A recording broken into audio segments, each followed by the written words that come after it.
Anyone can sell electronics. At Electronics Expo, they do more than sell products. They design, install, and support complete technology solutions. From home theaters and whole home audio to lighting, shades, automation, networking, security cameras, and premium entertainment systems. For over 22 years, they've helped thousands of homeowners experience technology at its very best. See the difference for yourself. Visit their Wayne or Paramus stores in New Jersey or shop now at electronicsexpo.com. All right, let me get to the great KT McFarland. Love having her on every Friday. And it looks like, KT, as I complain to you every week about Iran, I do, but it looks like the president has finally gotten to where I've been for the better part of 2.5 months, right?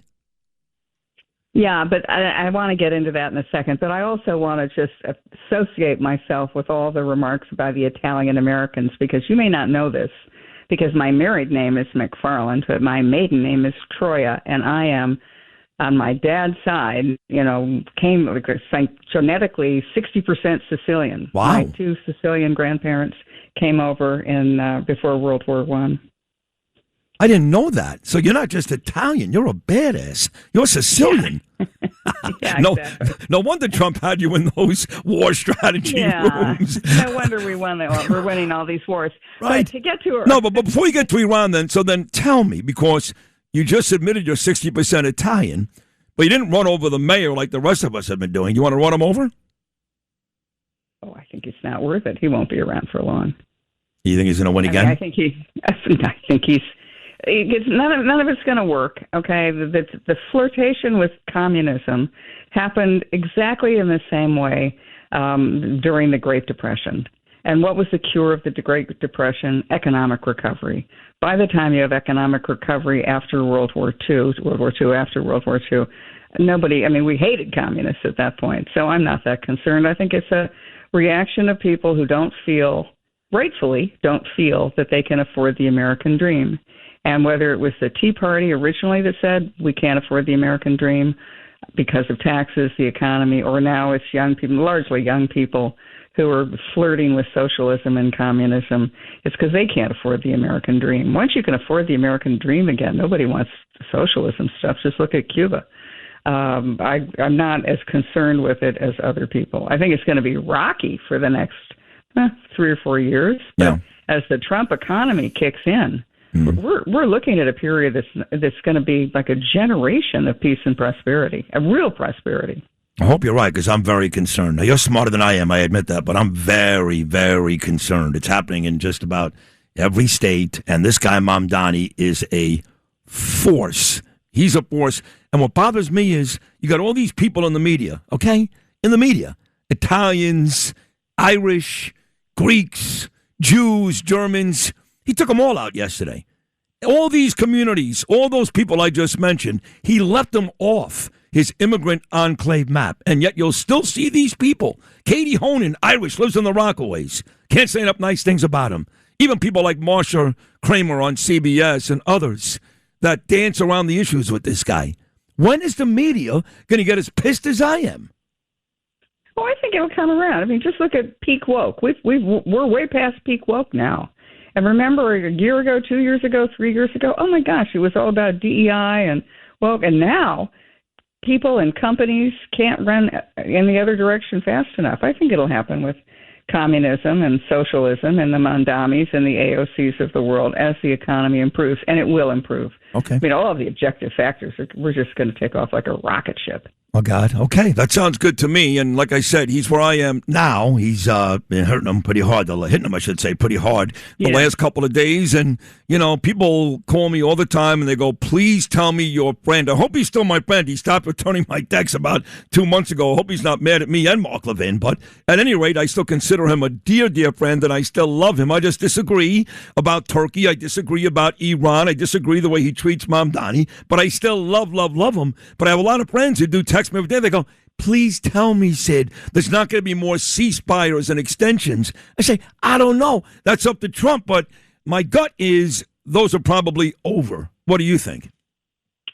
For now, I think it's hard to separate emotion from fact in dealing with these things. But let me just do some facts with you. Okay, so we have the negotiations He had the memorandum of understanding. We all knew it wasn't going to hold. But how did Trump negotiate it? He kept behind about 15-20% of the military target list. The military industrial base, some of the missile arsenals, et cetera. He kept those behind. Why? Because he wanted another card to play. He knew they were going to break the agreement, but he wanted the ability to then punish them. If you've already destroyed all of their military capabilities, then when they do something, they cheat, whatever they're doing, you don't have much left to go for. And then secondly, what did that month brought us with the memorandum of understanding and the ceasefire? Well, all that backed up oil that was in the Strait has all now gone off into the world. And so it's the price of oil, and that's where Trump will look. He always looks at the economic factor. The price of oil before the Iran war was $70 a barrel. Terrific. It's great for everybody, great for the economy. And then the Iran war, the immediate price of oil spiked up to about, $120 a barrel. And then with the memorandum of understanding, it's now gone down to $70 a barrel. And now in the last 48 hours, 3 days, it's gone back up a little bit to like $78 a barrel. Now, what does that tell you? That tells you that the shock, the oil shock, the ability of Iran to hold the world hostage because of the Strait of Hormuz has gone down a lot. Because what's happened in the last month? What's happened since the Iran war began? Saudi Arabia, UAE, Iraq, they've all looked at they're fast-tracking their existing pipelines, and they're building more pipelines. So they're not relying. In the future, they won't rely on the Strait of Hormuz. They're not going to trust it. So they're going to find alternative routes. Now, what does that mean over time? Iran's ability to hold the world hostage is diminishing every single day. Now, then look at what's happening inside of Iran. The estimates are that to rebuild, it maybe costs them, I don't know, as much as $1 trillion, some people think, not just to rebuild their military, but to rebuild all of the damage from the war. Now, if Iran starts getting oil income, what is it going to spend it on? They'll want to spend it on weapons to rebuild. Terrific. We'll just bomb those sites again. We'll bomb the nuclear sites again. And what happens to 91 million people who are already pretty stressed and strained if they watch their leaders spend money whenever they soon get money and spend it on the weapons and not on building bridges and factories and hospitals? Nothing You're going to happens. have a very angry population. Yeah, but they're not going to do anything about it. They don't have guns. Who cares how angry they are? You're not going to, they just mowed down 50,000 in the street. And the truth is, in 2 years, when do that again? Of course they can. Why not? Oh. And President Trump is gone in 2 years. Not if, when he's gone in 2 years. If God forbid it's not Marco Rubio, or maybe I guess Vance. What do you think is going to happen? I don't think the IRGC will last for 2 years. Well, I think there'll be a slow-moving coup. But, I mean, time will tell. Time will tell. As President Trump always says, we'll see. Well, I'm glad you mentioned the IRGC. IRGC. Yeah, we need to do some more damage to the IRGC. That's my opinion. Absolutely. Yeah. Now, you're very pro-Israel. I love that about you, and you love Bibi and all that. You're going to tell me now, please tell me, I should say, that despite what he said, because, look, Turkey was the host nation, they rolled out the red carpet, he went overboard with Erdogan. I don't care what anybody says. He did, just like he does at Mamdani. Take it easy. Calm down. He's not a good guy. In fact, Erdogan is a terrible guy. But move aside from that for a second, okay? Please tell me, KT, that Trump is not really going to sell F-35s to Turkey. Please. Hasn't done it yet. Okay. All the people said, he's going to come out of that meeting with an agreement to sell F-35s to Turkey. Hasn't done it yet. Does your gut tell you he's not going to do it? Does your gut tell you he's not going to do it?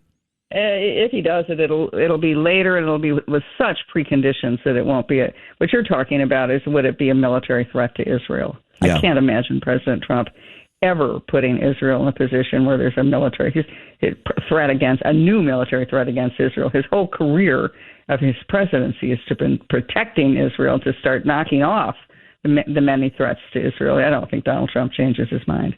But if he does, it's only going to be because he's getting an awful lot from Turkey, and it's not going to be a threat to Israel. I mean, for example, I think Turkey is going to be essential in any kind of a post-Iran war deal.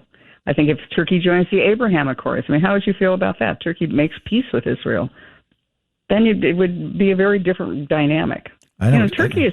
Can't see it. Look, Erdogan is one of the meanest, toughest guys I've ever met. Yeah. I've been in the room with him. He is just, I would not want to be around that guy in a dark alley. He's really tough. He's tougher than all my Sicilian aunts and all my Sicilian uncles.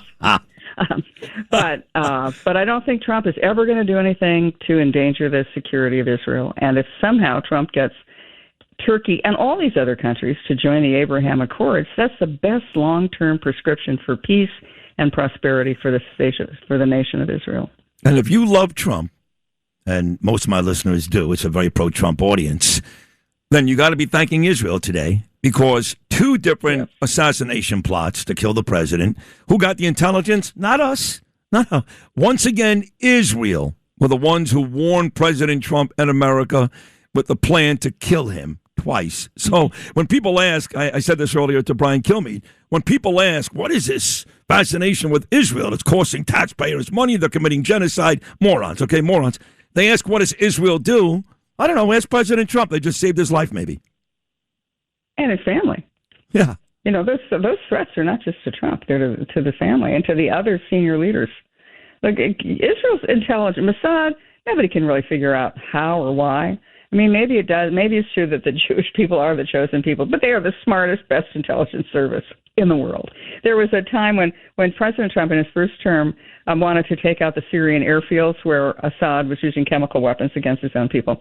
And my responsibility as the Deputy National Security Advisor was to get in touch with foreign leaders and say, look, by the way, President Trump is going to do this. After the Tomahawk missiles were in the air, I had to call all the countries, say, look, don't worry, this is not World War III. We're just going after these sites. So I made my calls, and I couldn't get hold of the Israeli ambassador.